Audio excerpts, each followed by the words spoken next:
ಎಲ್ಲರಿಗೂ ನಮಸ್ಕಾರ ಸ್ನೇಹಿತರೆ. 12 ರಾಶಿ ಚಕ್ರಗಳಲ್ಲಿ 8ನೆಯದಾಗಿ ಬರುವ ವೃಶ್ಚಿಕ ರಾಶಿ ಶ್ರದ್ಧೆ, ದೃಢ ನಿಶ್ಚಯ, ಕರ್ತವ್ಯ ನಿಷ್ಠೆ, ಬದ್ಧತೆಯ ಪ್ರತೀಕ ಎನ್ನಬಹುದು. ಸ್ವಲ್ಪ ಅಸೂಯೆ ಪಡುವ ಗುಣ, ತಂತ್ರಗಾರಿಕೆ, ಪ್ರಾಮಾಣಿಕತೆ ವಿಚಾರಗಳಲ್ಲಿ ಇವರನ್ನ ನಂಬುವುದು ಕಷ್ಟವಾದರೂ ಸದಾ ಉತ್ಸಾಹದಿಂದಿರುವ, ನೈಜತೆಗೆ ಹೆಚ್ಚು ಪ್ರಾಶಸ್ತ್ಯ ನೀಡುವಂತಹ ಪ್ರತಿಭಾವಂತ ರಾಶಿ ವೃಶ್ಚಿಕ ರಾಶಿ. ವೃಶ್ಚಿಕ ರಾಶಿಯವರು ಬಹಳ ನಿಗೂಢವಾಗಿರೋದ್ರಿಂದ ಮತ್ತು ಅವರು ಮುಂದೆ ಏನು ಮಾಡಲಿದ್ದಾರೆ ಎಂಬುದು ನೀವು ಯಾವಾಗಲೂ ಊಹಿಸುವಂತೆ ಮಾಡೋದ್ರಿಂದ ಸಾಮಾನ್ಯ. ವೃಶ್ಚಿಕ ರಾಶಿಯ ನಿಜವಾದ ವ್ಯಕ್ತಿತ್ವವನ್ನು ಅರ್ಥ ಮಾಡಿಕೊಳ್ಳಲು ಇತರ ವ್ಯಕ್ತಿಗೆ ಕಷ್ಟವಾಗುತ್ತದೆ. ಅವರು ತಮ್ಮ ಆಲೋಚನೆಗಳು, ಉದ್ದೇಶಗಳು ಮತ್ತು ಭಾವನೆಗಳನ್ನು ತಮ್ಮಲ್ಲಿಯೇ ಇಟ್ಟುಕೊಳ್ಳಲು ಪ್ರವೃತ್ತಿಯನ್ನು ಹೊಂದಿರೋದ್ರಿಂದ ಅವರ ಭಾವನೆಗಳನ್ನು ನಿಭಾಯಿಸಲು ಇತರ ಜನರಿಗೆ ಕಷ್ಟವಾಗಿರಿಸುತ್ತಾರೆ. ಆದರೆ ಅವರು ಇತರರ ಮುಂದೆ ದುರ್ಬಲರಾಗಿ ವರ್ತಿಸಲು ಮತ್ತು ಬಲಶಾಲಿಯಾಗಲು ಬಯಸೋದಿಲ್ಲ. ಈ ಕಾರಣದಿಂದಾಗಿಯೇ ಇವರನ್ನು ಅರ್ಥ ಮಾಡಿಕೊಳ್ಳುವುದು ಕಷ್ಟ. ಆದ್ದರಿಂದ ವೃಶ್ಚಿಕ ರಾಶಿಯ ಋಣಾತ್ಮಕ ಲಕ್ಷಣಗಳನ್ನು ತಿಳಿದುಕೊಳ್ಳಲು ತಪ್ಪದೇ ವಿಡಿಯೋವನ್ನು ನೋಡಿ. ಜೀವನದಲ್ಲಿ ಯಾರನ್ನಾದ್ರೂ ಮರೆಯಿರಿ, ಆದರೆ ಕೈಯಲ್ಲಿ ಏನಾಗುತ್ತೆ ನಾನು ನೋಡ್ತೀನಿ ಎಂದವರನ್ನ ಮರೆಯದಿರಿ. ಜೀವನಕ್ಕೆ ಸ್ಫೂರ್ತಿ ಅಂದ್ರೆ ಅವರೇ. ಜೀವನದ ಸವಾಲುಗಳನ್ನೇ ತನ್ನ ಅಸ್ತ್ರವಾಗಿಸಿಕೊಂಡು ಗೆಲುವು ಸಾಧಿಸುವ ಛಲಗಾರ ರಾಶಿಯಾದಂತಹ ವೃಶ್ಚಿಕ ರಾಶಿ ಜನ್ಮ ರಹಸ್ಯವನ್ನ ಈ ವಿಡಿಯೋದಲ್ಲಿ ತಿಳಿಸಿಕೊಡಲಿದ್ದೇನೆ. ಅದಕ್ಕೂ ಮುಂಚೆ ನೀವು ನಮ್ಮ ಚಾನೆಲ್ಗೆ ಸಬ್ಸ್ಕ್ರೈಬ್ ಆಗಿರಂದ್ರೆ ಸಬ್ಸ್ಕ್ರೈಬ್ ಆಗಿ, ಹಾಗೆ ವಿಡಿಯೋಗೆ ಲೈಕ್ ಮಾಡೋದನ್ನ ಮರಿಬೇಡಿ. ಜೊತೆಗೆ ವಿಡಿಯೋನ ಸ್ಕಿಪ್ ಮಾಡದೆ ಕೊನೆ ತನಕ ನೋಡಿ. ಕಾಲಪುರುಷನ ಕುಂಡಲಿಯಲ್ಲಿ ವೃಶ್ಚಿಕ ರಾಶಿ 8ನೆಯ ರಾಶಿಯಾಗಿದೆ. ಈ ರಾಶಿಯಲ್ಲಿ ವಿಶಾಖ ನಕ್ಷತ್ರದ 4ನೇ ಪಾದ, ಅನುರಾಧ ನಕ್ಷತ್ರದ 1, 2, 3, 4, 5ನೇ ಪಾದಗಳು ಹಾಗೂ ಜ್ಯೇಷ್ಠ ನಕ್ಷತ್ರದ 4 ಪಾದಗಳು ಕಂಡುಬರುತ್ತವೆ. ಅತ್ಯಂತ ಮಹತ್ವಾಕಾಂಕ್ಷೆಯ ಗುಣದವರು, ಸಾಹಸಿಗಳು, ಪರಿಶ್ರಮಿ, ಸ್ವತಂತ್ರ ವಿಚಾರಧಾರೆ ಉಳ್ಳವರು, ಸ್ವತಂತ್ರವಾಗಿ ಆಲೋಚನೆ ಮಾಡುವವರು, ಸ್ವಾಭಿಮಾನಿಗಳು, ಹಿಡಿದ ಕೆಲಸವನ್ನ ಛಲಬಿಡದೆ ಮಾಡುವವರಾಗಿರುತ್ತಾರೆ. ವೃಶ್ಚಿಕ ರಾಶಿಯ ಅಧಿಪತಿ ಮಂಗಳ ಗ್ರಹವಾಗಿರೋದ್ರಿಂದ ತುಂಬಾ ಎನರ್ಜೆಟಿಕ್ ಆಗಿ ಆಕ್ಟಿವ್ ಆಗಿರ್ತೀರಾ. ಹಠವಾದಿಗಳು, ಕೋಪಿಸಿಕೊಳ್ಳುವಂತಹ ಪ್ರವೃತ್ತಿ ಉಳ್ಳವರು. ಈ ರಾಶಿಯ ಚಿಹ್ನೆ ಚೇಳು. ಆದ್ದರಿಂದಲೇ ಈ ರಾಶಿಯವರು ಸ್ವಾಭಾವಿಕವಾಗಿಯೇ ರಹಸ್ಯಮಯ ವ್ಯಕ್ತಿಗಳು, ಕುತೂಹಲಕಾರಿ, ಏಕಾಂತ ಪ್ರಿಯರು, ಯಾರನ್ನು ಸುಲಭವಾಗಿ ನಂಬುವವರಲ್ಲ. ಸಾಕ್ಷಿ ಇಲ್ಲದೆ ಯಾರ ಮೇಲೂ ವಿಶ್ವಾಸವನ್ನು ಬೆಳೆಸ್ಕೊಳ್ಳೋದಿಲ್ಲ. ಸದಾ ಚಟುವಟಿಕೆಯಿಂದ ಕೂಡಿರುವಂತಹ, ತನ್ನ ಗುರಿ ಉದ್ದೇಶ ಅಂತ ಬಂದ್ರೆ ಸಮಯ, ದೇಶ, ಕಾಲ, ವ್ಯಕ್ತಿ ಯಾವುದನ್ನೂ ಲೆಕ್ಕಿಸದೆ ಕ್ರಿಯಾಶೀಲವಾಗಿ ನಿಮ್ಮ ಕರ್ಮಕ್ಕೆ ಪ್ರಾಧಾನ್ಯತೆ ಕೊಡ್ತೀರಾ. ವೃಶ್ಚಿಕ ರಾಶಿಯ ಜೊತೆ ಇರುವವರು ಅವರ ಆತ್ಮಗೌರವಕ್ಕೆ, ಸ್ವಾಭಿಮಾನಕ್ಕೆ ಧಕ್ಕೆ ಬರದ ಹಾಗೆ ನಡೆದುಕೊಳ್ಳಬೇಕಾಗುತ್ತೆ. ವೃಶ್ಚಿಕ ರಾಶಿಯವರು ತನ್ನ ಪ್ರೀತಿ ಪಾತ್ರರಿಗೆ, ಕುಟುಂಬದವರಿಗೆ ನಿಸ್ವಾರ್ಥ ಪ್ರೀತಿ, ಪ್ರೇಮ, ಕಾಳಜಿ, ಆರೈಕೆಯನ್ನ ಅವರು ಕೇಳದ ಮುಂಚೆಯೇ ತೋರುವಂತಹ ಹೃದಯವಂತರು. ನೀವು ವೃಶ್ಚಿಕ ರಾಶಿಯಲ್ಲಿಯೇ ಜನಿಸಲು ಕಾರಣ ಹಾಗೂ ಉದ್ದೇಶಗಳನ್ನ ನೋಡೋಣ. ನಮ್ಮ ಪೂರ್ವ ಜನ್ಮವನ್ನ ಪಂಚಮ ಸ್ಥಾನದಿಂದ ವಿಮರ್ಶೆ ಮಾಡಬೇಕು. ನಿಮ್ಮ ಪಂಚಮ ಸ್ಥಾನ ಗುರುವಿನ ರಾಶಿಯಾದಂತಹ ಮೀನಾ ರಾಶಿಯಲ್ಲಿ ಕಂಡುಬರುತ್ತದೆ. ಮೀನಾ ರಾಶಿ ಮೋಕ್ಷದ ರಾಶಿಯಾಗಿದೆ. ಗುರುಗ್ರಹ ಜೀವಕಾರಕ ಗ್ರಹ, ಚಂದ್ರಗ್ರಹ ಮನಸ್ಸಿನ ಕಾರಕ ಗ್ರಹ.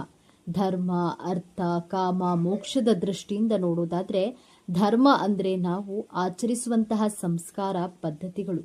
ಅರ್ಥ ಎಂದರೆ ಜೀವನದಲ್ಲಿ ನಾವು ಗಳಿಸಿದ ಹಣ, ಸಂಪತ್ತು, ಆಸ್ತಿ, ಐಶ್ವರ್ಯ. ಕಾಮ ಎಂದರೆ ನಮ್ಮ ಮನಸ್ಸಿನ ಇಚ್ಛೆಗಳು, ಆಸೆಗಳು. ಇವೆಲ್ಲ ಬೌದ್ಧಿಕ ಬಂಧನಗಳಿಂದ ಬಂಧ ಮುಕ್ತವಾಗುವುದೇ ಮೋಕ್ಷ.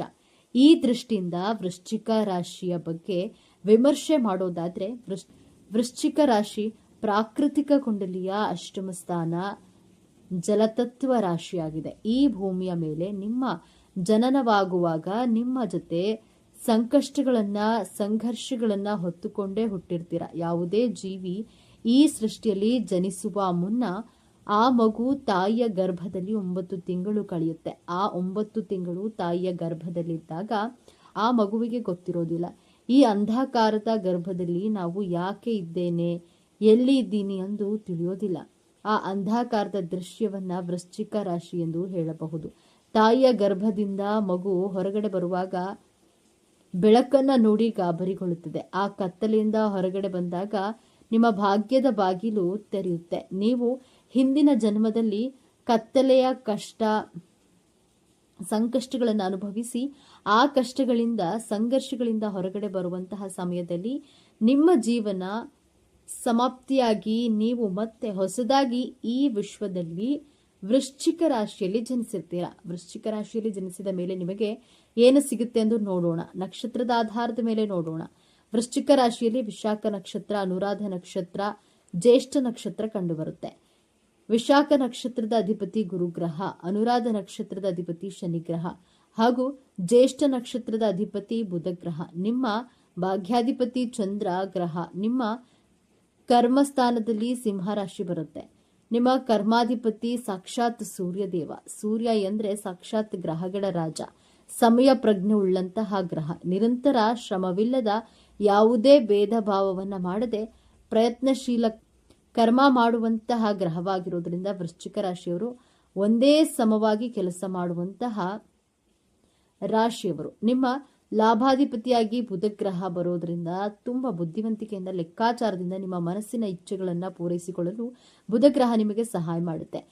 ಜೊತೆಗೆ ವ್ಯವಸ್ಥಾನದಲ್ಲಿ ಶುಕ್ರ ಗ್ರಹ ಬರೋದ್ರಿಂದ ಸಂಕ್ಷಿಪ್ತವಾಗಿ ಧರ್ಮ, ಅರ್ಥ, ಕಾಮ, ಮೋಕ್ಷವೆಂಬ ಪ್ರಕ್ರಿಯೆಯಿಂದ ಮುಕ್ತಿ ಪಡೆದು ಮುಂದೆ ನಿಮ್ಮ ಆತ್ಮ ಸಾಗುತ್ತದೆ. ಈ ಉದ್ದೇಶದಿಂದ ವೃಶ್ಚಿಕ ರಾಶಿಯಲ್ಲಿ ಜನಿಸಿರ್ತೀರಾ.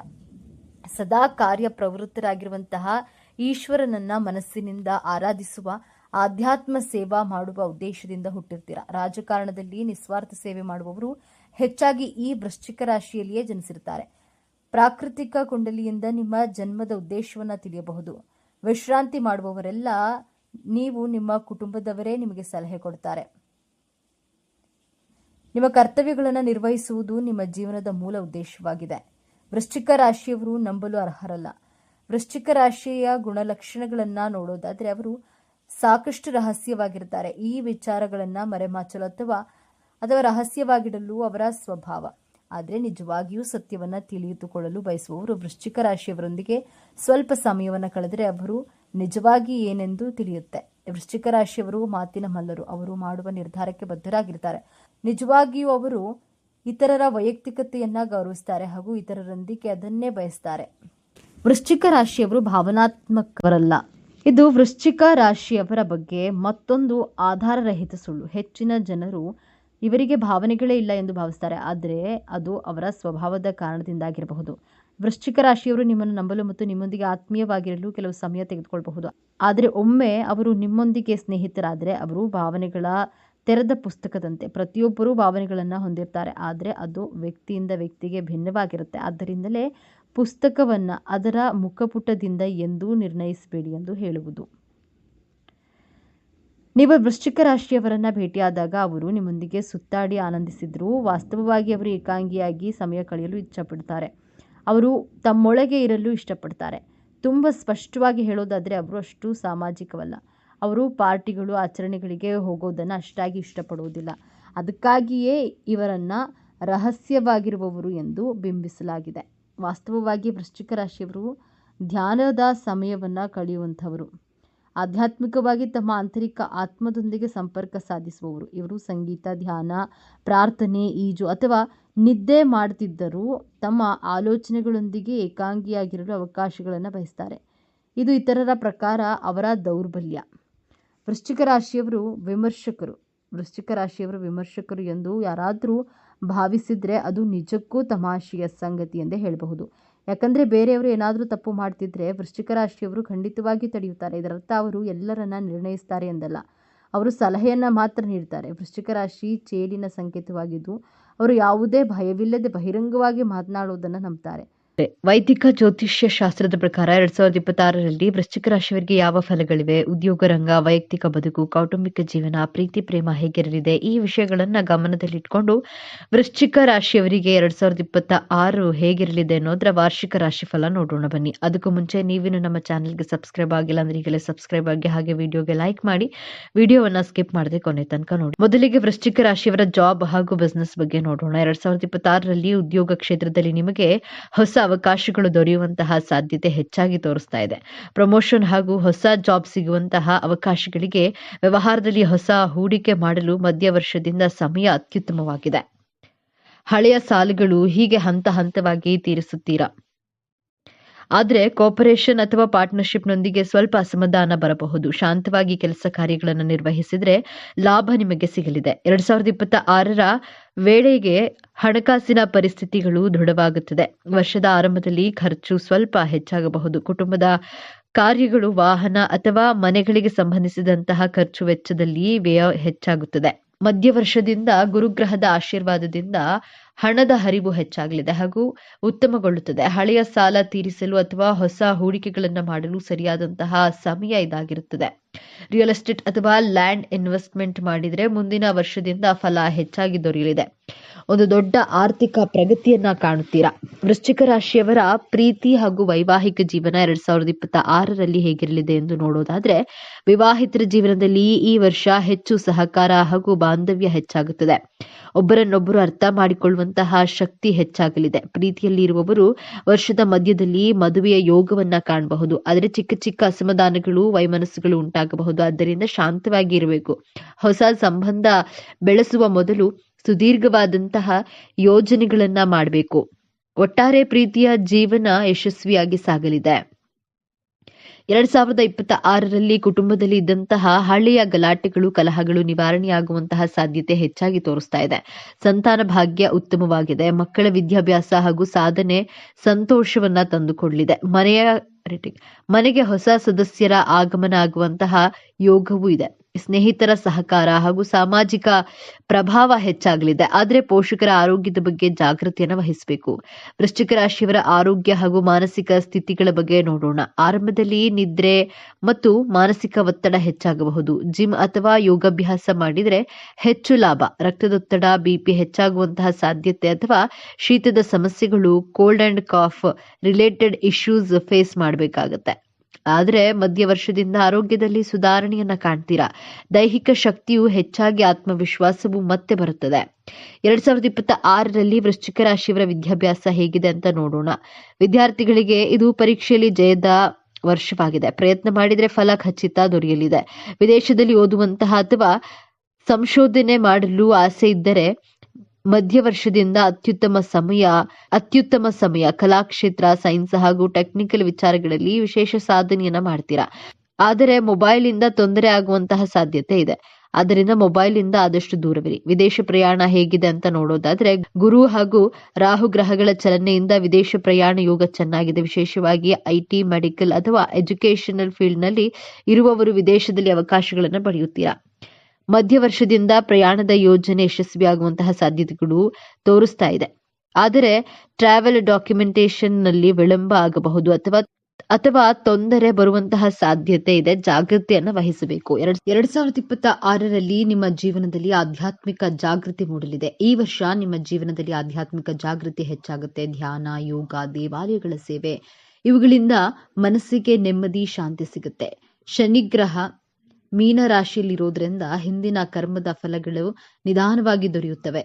ಇದು ಹೊಸ ಬೆಳಕು ಕಾಣುವಂತಹ ಸಮಯ ಎಂದು ಹೇಳಬಹುದು. 2026ರ ವೃಶ್ಚಿಕ ರಾಶಿಯವರಿಗೆ ಉದ್ಯೋಗ, ಹಣಕಾಸು ಮತ್ತು ಪ್ರೀತಿ ಜೀವನದಲ್ಲಿ ಚೇತರಿಕೆ ಖಚಿತವಾಗಿ ಕಾಣಿಸ್ತಾ ಇದೆ. ಆರಂಭದ 3 ತಿಂಗಳು ಶಾಂತವಾಗಿರಿ. ನಂತರ ಗ್ರಹಗಳು ನಿಮ್ಮ ಪರವಾಗಿರುತ್ತವೆ. ಹನುಮಾನ್ ಚಾಲಿಸ ಅಥವಾ ಸುಬ್ರಹ್ಮಣ್ಯ ಸ್ತೋತ್ರವನ್ನ ನಿಯಮಿತವಾಗಿ ಪಠಿಸಿದ್ರೆ ಕಷ್ಟಗಳು ನಿವಾರಣೆಯಾಗಲಿದೆ. ಕೆಂಪು ಬಣ್ಣದ ವಸ್ತ್ರಗಳನ್ನ ಧರಿಸುವುದು ಮತ್ತು ಮಂಗಳವಾರ ಉಪವಾಸವನ್ನ ಮಾಡಿದರೆ ಉತ್ತಮ ಫಲ ನಿರೀಕ್ಷಿಸಬಹುದು. ವೃಶ್ಚಿಕ ರಾಶಿಯವರು ಭಾವನೆ, ಪ್ರೀತಿ, ನಂಬಿಕೆ, ವಿಶ್ವಾಸಕ್ಕೆ ಕಟ್ಟುಬಿದ್ದವರು, ಸಂಬಂಧಗಳಿಗೆ ಬೆಲೆ ಕೊಡುವವರು ಆಗಿರ್ತೀರಾ. ನೀವು ಎಷ್ಟು ಎಚ್ಚರಿಕೆಯಿಂದ ರಹಸ್ಯವಾಗಿದ್ರೂ ನಿಮಗೆ ಹೆಚ್ಚು ನಂಬಿಕೆ ದ್ರೋಹ ಭಾವನೆಗಳ ಜೊತೆ ಆಟ ಆಡ್ತಾರೆ. ನೀವು ಮೋಸ ಹೋಗಬಾರದು. ಜೀವನದಲ್ಲಿ ಯಶಸ್ಸನ್ನ ಗಳಿಸಲು ಕೈಗೊಳ್ಳಬೇಕಾದಂತಹ 5 ಎಚ್ಚರಿಕೆಗಳನ್ನ ನೋಡೋಣ.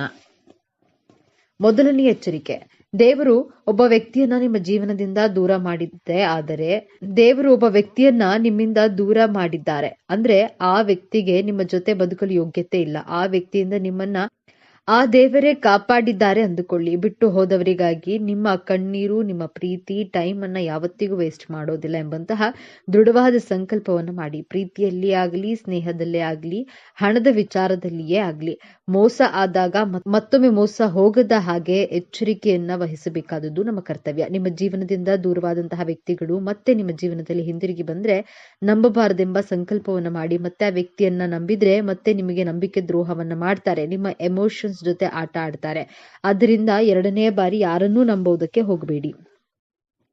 2ನೇಯ ಎಚ್ಚರಿಕೆ, ನೀವು ಎಚ್ಚರಿಕೆ ಪಾಲಿಸೋದ್ರಿಂದ ನಿಮ್ಮ ಗೆಲುವನ್ನ ತಡೆಯಲು ಯಾರಿಂದಲೂ ಸಾಧ್ಯವಾಗುವುದಿಲ್ಲ. ವೃಶ್ಚಿಕ ರಾಶಿಯವರು ಯಾವ ವ್ಯಕ್ತಿಗಳನ್ನ ನಂಬುವ ಹಾಗಿಲ್ಲ. ನೀವು ಅಷ್ಟು ಸುಲಭವಾಗಿ ಅಷ್ಟು ಈಸಿಯಾಗಿ ಯಾರನ್ನು ನಂಬೋದಿಲ್ಲ. ಎಲ್ಲರನ್ನ ಅಳೆದು ತೂಗಿ ನಂಬ್ತೀರಾ. ಆದರೂ ಸಹ ನಿಮಗೆ ಹೆಚ್ಚು ನಂಬಿಕೆ ದ್ರೋಹ ಆದಾಗ ಹೆಚ್ಚು ದುಃಖ ಪಡುವಂತಹ, ಆ ದುಃಖದಿಂದ ಹೊರಗಡೆ ಬರಲು ಬಹಳ ಕಷ್ಟಪಡುತ್ತದೆ. ನಿಮ್ಮ ಮನಸ್ಸು ತೊಳಲಾಟ ಮಾಡುತ್ತದೆ. ನಿಮಗೆ ಇಷ್ಟವಿಲ್ಲದಂತಹ ವಿಚಾರಗಳ ಬಗ್ಗೆ, ವ್ಯಕ್ತಿಗಳ ಬಗ್ಗೆ ಹೆಚ್ಚಾಗಿ ತಲೆ ಕೆಡಿಸಿಕೊಳ್ಳಲು ಹೋಗಬೇಡಿ. ಇಷ್ಟವಿಲ್ಲದೆ ಇರುವಂತಹ ಕಾರ್ಯಕ್ರಮಗಳಿಗೆ ಯಾರೇ ಆಗ್ಲಿ ಇನ್ವೈಟ್ ಮಾಡಿದ್ರೆ ದಯವಿಟ್ಟು ಹೋಗಲೇಬೇಡಿ. ಒಬ್ಬ ವ್ಯಕ್ತಿ ನಿಮ್ಮ ಲೈಫ್ ನಲ್ಲಿ ಎಮೋಷನಲ್ ಆಗಿ ನಿಮ್ಮನ್ನ ಮಿಸ್ಯೂಸ್ ಮಾಡಿಕೊಂಡು, ಅಥವಾ ನೀವೇ ಇನ್ವೆಸ್ಟ್ ಮಾಡಿ ಡೈಲಿ ನಿಮಗೆ 100 ರೂಪಾಯಿ ಲಾಭ ಮಾಡ್ಕೊಡ್ತೀವಿ, ಈ ರೀತಿ ಅತಿ ಆಸೆಯಿಂದ ನಿಮಗೆ ತೋರಿಸಿ ನಂಬಿಸಿ ನಿಮ್ಮ ಕೈಯಲ್ಲಿ ಇನ್ವೆಸ್ಟ್ ಮಾಡಿಸಿ ನಿಮಗೆ ನಂಬಿಕೆ ದ್ರೋಹ ಮಾಡ್ತಾರೆ. ನಾವು ಅತಿಯಾಗಿ ಆಸೆ ಪಟ್ಟು ಇನ್ವೆಸ್ಟ್ ಮಾಡುವುದು ನಮ್ಮ ತಪ್ಪು ಅಲ್ವಾ? ಈ ತಪ್ಪನ್ನ ಎಂದಿಗೂ ಮಾಡೋದಕ್ಕೆ ಹೋಗ್ಬೇಡಿ. ಇಲ್ಲಿ ಹಣ ದ್ರೋಹಕ್ಕಿಂತ ಆ ವ್ಯಕ್ತಿ ನಿಮಗೆ ವಿಶ್ವಾಸ ದ್ರೋಹ ಮಾಡಿದ ಹಾಗೆ ಅಲ್ವಾ? ಆದ್ದರಿಂದ ನಿಮಗೆ ಇಷ್ಟವಿಲ್ಲದೆ ಇರುವಂತಹ, ನಿಮ್ಮ ಮನಸ್ಸಾಕ್ಷಿಗೆ ವಿರುದ್ಧವಾಗಿರುವಂತಹ ಕೆಲಸಗಳನ್ನ ಯಾವತ್ತಿಗೂ ಮಾಡೋದಕ್ಕೆ ಹೋಗಬೇಡಿ. ನಿಮಗೆ ಪವರ್ ಅನ್ನ ತುಂಬಾ ಸ್ಟ್ರಾಂಗ್ ಆಗಿ ಕೊಟ್ಟಿರ್ತಾರೆ ದೇವರು. ನಿಮ್ಮ ಮನಸ್ಸಿನ ಮಾತನ್ನ ಕೇಳಿ ಬೇರೆಯವರ ಮಾತನ್ನ ಕೇಳೋದಿಲ್ಲ ಎಂಬಂತಹ ದೃಢವಾದಂತಹ ಸಂಕಲ್ಪವನ್ನ ಇವತ್ತೇ ಮಾಡಲು ಪ್ರಾರಂಭ ಮಾಡಿ. 3ನೇಯ ಎಚ್ಚರಿಕೆ, ವೃಶ್ಚಿಕ ರಾಶಿಯವರು ಮಾಟ ಮಂತ್ರ ಮಾಡುವವರು, ಮಾಡಿಸುವವರು ನಿಮ್ಮ ಸ್ನೇಹಿತರೇ ಆದರೂ ಸರಿ, ಸಂಬಂಧಿಕರೇ ಆದರೂ ಸರಿ, ಅವರಿಂದ ದೂರವಿರಬೇಕು. ಯಾಕಂದ್ರೆ ವೃಶ್ಚಿಕ ರಾಶಿಯ ಕಾಲಪುರುಷನ ಕುಂಡಲಿಯಲ್ಲಿ 8ನೇಯ ಭಾವ ಮಂತ್ರ, ತಂತ್ರ, ಕಗ್ಗತ್ತಲ ಭಾವ, ಭಯ, ಆತಂಕ ನಿಮ್ಮಲ್ಲಿ ತುಂಬಿರುತ್ತದೆ. ನಿಮ್ಮಲ್ಲಿ ಭಯ, ಆತಂಕ ತುಂಬಿರೋದ್ರಿಂದ ಪ್ರಕೃತಿ ದತ್ತವಾದಂತಹ ಕೊಡುಗೆ. ಬಟ್ ಬೇರೆಯವರು ನಿಮ್ಮ ಮೇಲೆ ಮಾಟಮಂತ್ರ ಪ್ರಯೋಗ ಆಗಿದೆ ಅಂತ ನಿಮ್ಮನ್ನ ಹೆದರಿಸಿದ್ರು ಹೆದರಬೇಡಿ. ಇಂತಹ ವ್ಯಕ್ತಿಗಳ ಪಾಪಕೃತ್ಯದಲ್ಲಿ ಭಾಗಿಯಾಗಲು ಹೋಗಬೇಡಿ. ನೆಗೆಟಿವ್ ಮೈಂಡ್ ಸೆಟ್ ಇರುವಂತಹ ವ್ಯಕ್ತಿಗಳ ಜೊತೆ ಸ್ನೇಹ ಮಾಡಿದ್ರು ಅವರು ಮಾಡಿದಂತಹ ಪಾಪಕೃತ್ಯಗಳಲ್ಲಿ 50% ನಿಮಗೂ ಸಹ ಆ ಪಾಪ ಟ್ರಾನ್ಸ್ಫರ್ ಆಗುತ್ತೆ. ಆದ್ದರಿಂದ ನೀವು ಯಾವಾಗ್ಲೂ ಸ್ಪಿರಿಚುವಲ್ ಆಗಿರ್ಬೇಕು, ಅಧ್ಯಾತ್ಮದ ದಾರಿಯಲ್ಲಿ ಮಾತ್ರ ಸಾಗಬೇಕು. ವೃಶ್ಚಿಕ ರಾಶಿಯವರಿಗೆ ದೇವರ ಅನುಗ್ರಹ, ಗುರುಗಳ ಅನುಗ್ರಹ, ನಿಮ್ಮ ತಂದೆ ತಾಯಿ ಆಶೀರ್ವಾದ ವಿಶೇಷವಾಗಿ ಸದಾ ನಿಮ್ಮ ಮೇಲೆ ಇದ್ದೇ ಇರುತ್ತೆ. ಆದ್ದರಿಂದ ನಿಮ್ಮ ಜೀವನದಲ್ಲಿ ಅದೆಂತಹ ಕಷ್ಟಗಳು ಬಂದರೂ ಈ ಮಾಟ ಮಂತ್ರ ಪ್ರಯೋಗ ಮಾಡೋದಿಲ್ಲ, ಮಾಡುವವರ ಜೊತೆ ಸೇರೋದಿಲ್ಲ, ನೆಗೆಟಿವ್ ಮೈಂಡ್ ಸೆಟ್ ಇರುವಂತಹ ವ್ಯಕ್ತಿಗಳ ಜೊತೆ ಸ್ನೇಹ ಮಾಡೋದಿಲ್ಲ ಎಂಬಂತಹ ದೃಢ ಸಂಕಲ್ಪವನ್ನ ಮಾಡಿ. 4ನೇ ಎಚ್ಚರಿಕೆ, ವೃಶ್ಚಿಕ ರಾಶಿಯವರು ನೀವು ಕಷ್ಟಪಟ್ಟಂತಹ ಹಣವನ್ನ ನಿಮ್ಮ ಕುಟುಂಬದವರಿಗೆ, ನಿಮ್ಮ ಪ್ರೀತಿ ಪಾತ್ರರಿಗೆ, ನಿಮ್ಮನ್ನ ನಂಬಿದವರಿಗೆ ಮಾತ್ರ ಖರ್ಚು ಮಾಡಬೇಕು, ಬೇರೆಯವರಿಗೆಲ್ಲ ಖರ್ಚು ಮಾಡೋದಿಲ್ಲ ಎಂಬಂತಹ ಸಂಕಲ್ಪವನ್ನು ಮಾಡಿ. ವೃಶ್ಚಿಕ ರಾಶಿಯವರು ರಾಜಕಾರಣಿಯಾಗಿದ್ರೆ ಅವರಿಗೆ ಕುಟುಂಬವಿಲ್ಲ ಅಂದರೆ ನಿಮ್ಮ ಪ್ರಜೆಗಳೇ ನಿಮ್ಮ ಕುಟುಂಬದವರಾಗಿರ್ತಾರೆ. ನಿಮ್ಮ ಪ್ರಜೆಗಳಿಗೋಸ್ಕರ ಹಣವನ್ನ ಖರ್ಚು ಮಾಡಿ. 5ನೇದಾಗಿ ವೃಶ್ಚಿಕ ರಾಶಿಯವರು ಜಾಬ್ ಮಾಡ್ತಾ ಇರ್ಲಿ, ಬಿಸ್ನೆಸ್ ಮಾಡ್ತಾ ಇರ್ಲಿ, ನಿಮ್ಮಲ್ಲಿರುವಂತಹ ಸಾಮರ್ಥ್ಯದ ಮೇಲೆ ನಂಬಿಕೆಯನ್ನ ಇಡಿ. ವೃಶ್ಚಿಕ ರಾಶಿಯವರು ಒಂದು ಸಾರಿ ಡಿಸೈಡ್ ಮಾಡಿದ್ರೆ ಮುಗೀತು. ಸ್ಟ್ರಾಂಗ್ ಆಗಿ ತನ್ನ ಎಫರ್ಟ್ ಹಾಕಿ ಅದೆಂತಹ ಚಾಲೆಂಜಸ್ ಬರಲಿ ಅದನ್ನ ಧೈರ್ಯವಾಗಿ ಫೇಸ್ ಮಾಡ್ತೀರಾ. ವೃಶ್ಚಿಕ ರಾಶಿಯವರಿಗೆ ತಿಂಗಳಲ್ಲಿ 2 ದಿನ ಅಥವಾ 3 ದಿನ ನಿಮಗೆ ಎಲ್ಲಾ ಇದ್ದರೂ ಏನೋ ಒಂದು ಶೂನ್ಯತೆಯ ಭಾವ, ಅಳುಕು, ಭಯ, ಗಾಬರಿ, ಮನಸ್ಸಿನ ಏರಿಳಿತಗಳು ಇದ್ದೇ ಇರುತ್ತೆ. ಆದ್ರೆ ಈ ನಿಮ್ಮ ಭಾವನೆಗಳ ಏರಿಳಿತ ನಿಮ್ಮ ಜಾಬ್ಗಾಗ್ಲಿ, ನಿಮ್ಮ ಬಿಸ್ನೆಸ್ಗಾಗ್ಲಿ ಪ್ರಭಾವ ಬೀರದ ಹಾಗೆ ನೋಡ್ಕೊಳ್ಳುವಂತಹ ಶಪಥವನ್ನ ಮಾಡಿ. ನಿಮ್ಮ ಭಾವನೆಗಳು ಏರಿಳಿತವಾದಾಗ ಮೂನ್ ಮೆಡಿಟೇಷನ್ ಅನ್ನ ಮಾಡಬೇಕಾಗುತ್ತೆ. ಟೆರೆಸ್ ಮೇಲೆ ಹೋಗಿ ಅರ್ಧ ಗಂಟೆ ಕೂತ್ಕೊಂಡು ಚಂದ್ರನನ್ನ ಕಣ್ಣಲ್ಲಿ ಕಣ್ಣಿಟ್ಟು ಗಮನಿಸಿ ನೋಡಿ. ನಿಮ್ಮ ಮನಸ್ಸು ನೆಮ್ಮದಿ, ಸಮಾಧಾನ, ಶಾಂತಿ ಖಂಡಿತವಾಗಿಯೂ ಸಿಗುತ್ತೆ. ನಿಮ್ಮ ಜೀವನದಲ್ಲಿ ಏನೇ ಆದ್ರೂ, ಎಂತಹ ಕಷ್ಟಗಳು ಸಮಸ್ಯೆಗಳು ಬಂದರೂ ಎದುರಿಸುವಂತಹ, ಹೋರಾಟ ಮಾಡುವಂತಹ ಶಕ್ತಿ, ಸಾಮರ್ಥ್ಯ ದೇವರು ನಿಮಗೆ ಡೆಫಿನೆಟ್ಲ್ ಆಗಿ ಕರುಣಿಸಿದ್ದಾನೆ. ಆದ್ರಿಂದ ಇವತ್ತಿನಿಂದ ಸಂಕಲ್ಪವನ್ನ ಮಾಡಿ, ನಾನು ನನ್ನ ಭಾವನೆಗಳ ಏರಿಳಿತಕ್ಕೆ ಸಿಲುಕಿ ನಲುಗದೆ ನನ್ನ ಗುರಿ ಉದ್ದೇಶಗಳ ಕಡೆ ಫೋಕಸ್ ಆಗಿ ಗೆಲ್ಲಬೇಕು ಎಂಬಂತಹ ದೃಢವಾದ ಸಂಕಲ್ಪವನ್ನ ಮಾಡಿ. ಆಗ ನೋಡಿ ನಿಮ್ಮ ಜೀವನದಲ್ಲಿ ಸೋಲು, ದುಃಖ, ಅವಮಾನ ಅನ್ನುವಂತಹ ಪದಕ್ಕೆ ಜಾಗನೇ ಇರೋದಿಲ್ಲ. ನಿಮ್ಮ ಮನಸ್ಸನ್ನ ನೀವು ಹಿಡಿತದಲ್ಲಿ ಇಟ್ಕೊಳ್ಳುವಂತಹ ಪ್ರಯತ್ನವನ್ನ ಮಾಡಿ. ಬದಲಿಗೆ ಮನಸ್ಸಿನ ಹಿಡಿತಕ್ಕೆ ನೀವು ಸಿಲುಕಿ ಒದ್ದಾಡಬೇಡಿ ಅಂತ ಹೇಳ್ತಾ ಇವತ್ತಿನ ವಿಡಿಯೋವನ್ನ ಮುಗಿಸ್ತಾ ಇದ್ದೀನಿ. ಈ ವಿಚಾರ ನಿಮ್ಗೆ ಇಷ್ಟ ಆಗಿದೆ ಅಂತ ನಾನು ಭಾವಿಸ್ತಾ ಇದ್ದೇನೆ. ನಮ್ಮ ಚಾನೆಲ್ ಅನ್ನ ತಪ್ಪದೆ ಸಬ್ಸ್ಕ್ರೈಬ್ ಮಾಡಿಕೊಳ್ಳಿ. ಈ ವಿಡಿಯೋಗೆ ಒಂದು ಲೈಕ್ ಕೊಡೋದನ್ನ ಮರಿಬೇಡಿ. ಈ ವಿಡಿಯೋವನ್ನ ನಿಮ್ಮ ಫ್ರೆಂಡ್ಸ್ ಅಂಡ್ ಫ್ಯಾಮಿಲಿ ಗ್ರೂಪ್ ನಲ್ಲಿ ಹೆಚ್ಚು ಶೇರ್ ಮಾಡಿ. ಎಲ್ಲರೂ ಭಕ್ತಿಯಿಂದ ಓಂ ಶ್ರೀ ಶನೇಶ್ವರಾಯ ನಮಃ ಅಂತ ಕಾಮೆಂಟ್ ಮಾಡಿ. ಧನ್ಯವಾದಗಳು.